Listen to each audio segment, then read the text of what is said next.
today I will be showing you guys how to get the Schematica mod for Forge Mod Loader. And this mod is very useful for building projects, including extremely big builds, building farms, or just remembering how to build something. So basically what you want to do first is you want to head over to your web browser. I'm using Chrome. You want to go to Forge. Links to all of these downloads will be in the description. So you want to pick your version. I'm going to be doing this for 1.9. You want to go to 1.9 and you want to click the installer win. And that's if you have Windows. If you don't have Windows, then I believe you click Universal right here. But if you do have Windows, you come on over to installer win. You click that. Let's go ahead and wait for it to load. And so now that it has loaded, you want to go and wait until this right here goes to skip. You want to just click skip right now. And then in a moment it should start downloading. Just click skip, and then as you can see, it is downloading. It should pop up right here. I accidentally downloaded it twice, but okay. So now what you want to do is you want to go over here to the next link in the description, and this will bring you to the Schematica. So this is on CurseForge, and so now you want to go to Files, and you want to pick what version you're going to do it. So as you can see over here, there's game version. You want to just scroll down until you see 1.9. Just click the top 1.9. So I'm just going to click right here. Should bring you to this. Now what you want to do, you want to go ahead and click download. So from there, it'll show, do you want to keep this on your computer? You go ahead and click keep. Now what you can do is you want to drag your Forge and your Schematica mod onto your desktop. And now what you want to do is you want to go to the third link in the description, and this will bring you to one of the kind of child mods of Schematica. It helps Schematica run correctly. So now what you want to do is, again, you want to go to Files, find your version, which is pretty much all versions. They're all universal. So, but I believe you do have to still find your version. So I am again using 1.9. So I'm going to go ahead and click 1.9. Then I'm going to again click download. And one more time, click keep. Okay, so now that after it is done loading, you want to quickly just drag it over. And now you can X out of all of those links up there. So now once you're done and you have all of these files, what you want to do is you want to double click on the Forge. It should open. And this is the installer to install it into your Minecraft. And now this window should pop up right here. You want to just make sure install client is checked and just click OK. Now you do want to make sure 1.9, you've run the Minecraft version 1.9 before you install this, so just make sure you do that. And so then you want to go ahead and hit OK. Now you can just delete that file. Let's go ahead and delete that. And now what you want to do is run Minecraft at least once with Forge.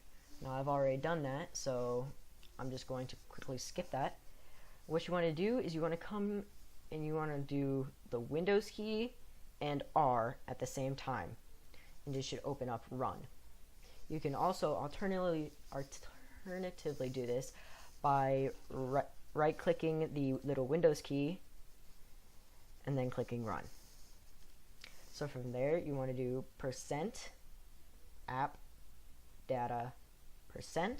Go ahead and click enter or click OK. You want to navigate to .minecraft right there. I'll just full screen this for you guys. And now what you want to do is you want to find your mods folder. Go ahead and open that up. So now here comes the final step.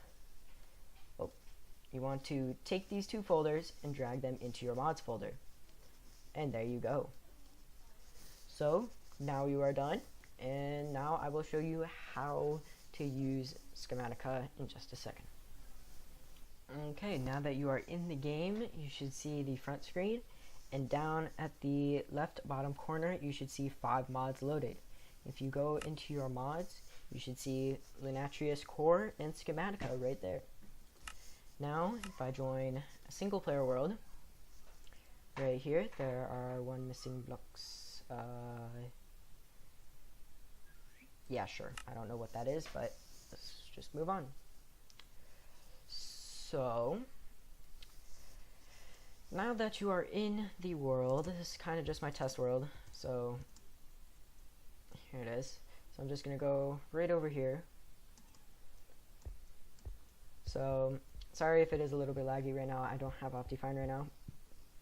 So if I just go ahead and delete all of that. Now, the main keys for this is minus, which opens up like how you can edit the schematica, so you can have layers and unload it, and you can move it and all of that. You also have the materials and stuff like that. If you click the times button, you'll be able to make a schematica. So let's say I want to make a schematica of, I don't know, this thing right here. What I would do is I would click the times button. I'd just click red point, blue point, and turn this off right here to on. And now what I want to do is I want to find how to move this. So I'll just go a little bit over here, kind of over there. And good thing about this is you hit escape, you can actually move around and still see it. So I'm going to set it to this block right here. So I just click times again and just make sure I'm going the right way. And now it is on that block. So now what I want to do is I want to kind of come over here, and I want to set this blue block right here. So then again, I click times, I will be able to move it. And to go up is you just use Y and stuff like that. So now if I hit escape, there should be a box around this structure. So now I click times. I just put in a random name. I'll just put test, and then I can go ahead and click save. So now, if I just fly over here, let's say I want to replicate that, and I want to put it right here. So then what I would do is I would click divide, click test, click done. So as you can see, it is right here. Now obviously these are ghost blocks, there's really nothing here, but it is all, you can see it. So now what you can do is you can now click minus, you can move the schematica. So say I want it right there, I don't know. I'll put it on the ground though. And then you can also move it into the ground and move it forward, move it over here, and let's say that's where I want it. Now let's say it's a really big build. Maybe not like this one, but it's a really big build and you can't figure out how to work it. What you want to do is you want to click layers, and then you can move the layers up or down. Oh, not that one. And then I can go layer up, no more than those layers. But I can switch between them, and you can move them back to all. And so you can also flip it, go like this, rotate it, do all sorts of things. And I'll just face it back to up. And now you can also use this, which is move here. So let's say I wanted to move it right there. Just do that, move there. It moves to where your cursor is. So, and then a really cool feature is materials. You can figure out what materials you need. So I have 0 out of 7 blocks of iron and 0 out of 1 signs. So then you can change the materials and stuff like that. You can save the amount of materials to a file. And then you also have printer. So if I go ahead and grab some blocks of iron and a sign, I would now be able to print it. And this mostly works in creative mode. Sometimes it doesn't work when you have no blocks to connect these blocks to. So as you can see, this block is kind of just standing on its own, so it is really hard to use. So you might have to place a few extra blocks. Now blocks that Blocks that are not supposed to be there but could be there are purple. And let's say I break this and I place a sign. Oh, I have to turn the printer off real quick. So now let's say I break this and, well, it's blue again. Let's say I place a sign instead. It'll show up red, indicating that it is not the correct block.